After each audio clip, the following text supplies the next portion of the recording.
आज 12 अगस्त 2025 को हम भारत के पुस्तकालय विज्ञान के जनक डॉक्टर एस.आर. रंगनाथन के सम्मान में राष्ट्रीय पुस्तकालय दिवस मना रहे हैं।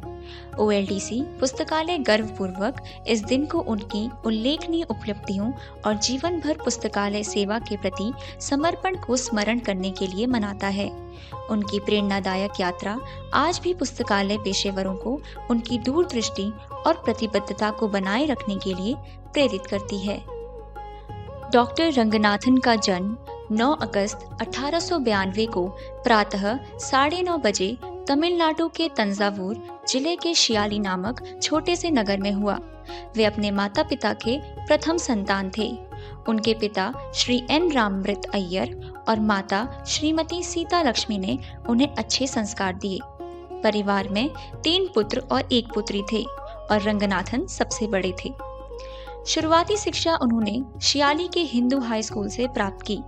पढ़ाई में वह प्रारंभ से ही अत्यंत मेधावी थे और सभी विषयों में उत्कृष्ट अंक प्राप्त करते रहे। उन्होंने वर्ष 1908 में मैट्रिक की परीक्षा उत्तीर्ण की और उच्च शिक्षा के मार्ग पर अग्रसर हुए।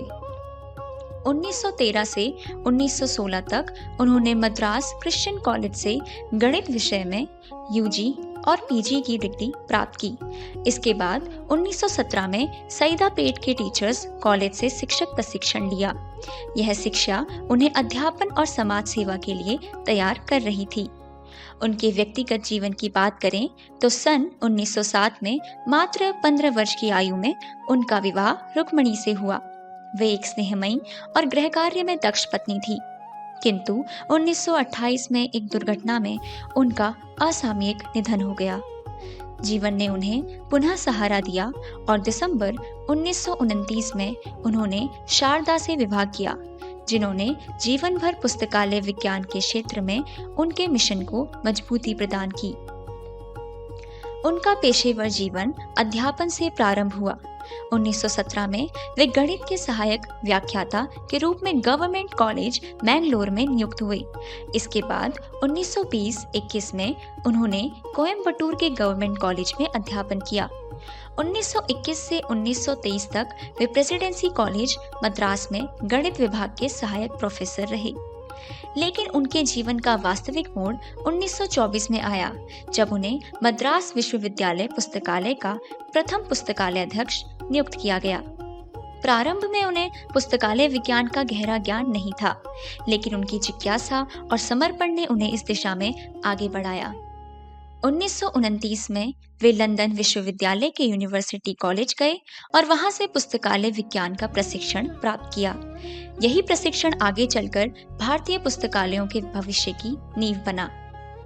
भारत लौटने के बाद उन्होंने पुस्तकालयों में क्रांतिकारी परिवर्तन किए। 1931 में उन्होंने अपनी प्रसिद्ध कृति कोलोन वर्गीकरण प्रकाशित की। केवल 2 वर्ष बाद 1933 में उन्होंने अपनी अमर देन प्रस्तुत की, पुस्तकालय विज्ञान के 5 नियम।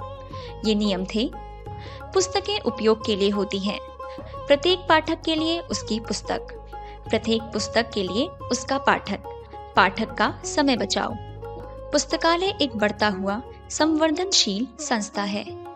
ये नियम सरल भाषा में लिखे गए थे, लेकिन इनका महत्व गहरा और सार्वभौमिक था। आज डिजिटल युग में भी ये नियम उतने ही प्रासंगिक हैं जितने लगभग 1 शताब्दी पहले थे। वह अपने कार्य के लिए अनुशासित रहा करते थे। उनके कर्तव्य निष्ठा का उदाहरण दिया जाए तो वह यह होगा कि उन्होंने अपने विवाह पर भी अवकाश नहीं लिया और अगले ही दिन अपने काम पर लौट आए। वे पुस्तकालय को एक पवित्र मंदिर की तरह मानते थे और हमेशा अपने कार्यालय यानी कि पुस्तकालय में बिना जूते चप्पल नंगे पांव जाते थे। अपने जीवन काल में डॉक्टर रंगनाथन ने 60 से अधिक पुस्तकें और 2000 से भी अधिक शोध लेख लिखे। उन्होंने वर्गीकरण, सूचीकरण, संदर्भ सेवा, पुस्तकालय प्रबंधन और शिक्षा सभी क्षेत्रों में योगदान दिया। उन्होंने भारतीय पुस्तकालय संघ ILA की स्थापना में महत्वपूर्ण भूमिका निभाई और बाद में बेंगलोर में प्रलेखन अनुसंधान एवं प्रशिक्षण केंद्र DRTC की स्थापना की, जो उच्च स्तरीय पुस्तकालय विज्ञान, शिक्षा और शोध का केंद्र बना। उनके योगदानों को देश ने भी सराहा 1957 में उन्हें भारत सरकार द्वारा पद्मश्री से सम्मानित किया गया। 1965 में उन्हें राष्ट्रीय शोध प्राध्यापक की उपाधि प्रदान की गई, जो देश के महानतम विद्वानों को ही दी जाती है। उनका जीवन केवल पुस्तकों और पुस्तकालयों तक सीमित नहीं था, वह सेवा, समर्पण और दूरदर्शिता का प्रतीक था। 27 सितंबर 1972 को डॉक्टर S.R. रंगनाथन का निधन हुआ, लेकिन उनकी स्मृति और उनके विचार आज भी जीवित हैं। भारतीय पुस्तकालय विज्ञान का हर एक अध्याय उनके बिना अधूरा है। आज उनकी 133वीं जयंती पर हम सब उनके जीवन और कार्यों को याद करते हुए यह संकल्प लें कि हम उनके आदर्शों को आगे बढ़ाएंगे। डिजिटल युग में भी हम यह सुनिश्चित करें कि हमारे पुस्तकालय सबके लिए खुले हों, समय के साथ विकसित हों और ज्ञान के सच्चे मंदिर बने। यही उनके प्रति हमारी सच्ची श्रद्धांजलि होगी।